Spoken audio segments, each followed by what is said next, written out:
Multitaskingas nėra supergalia. Tai greičiausias būdas sudeginti savo laiką ir padaryti krūvą brangių klaidų. Kai šokinėjai nuo vienos užduoties prie kitos, tavo smegenys kaskart turi perkrauti algoritmą.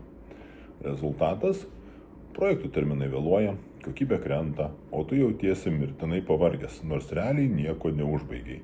Tai nedarbas, tai resursų švaistymas. Algoritminis valdymas moko mus nuoseklumo.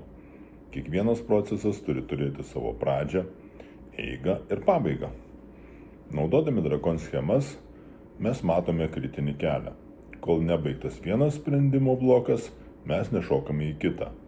Tai leidžia dirbti be klaidų ir be streso, nes tavo dėmesys yra fokusuotas, o ne išbarstytas.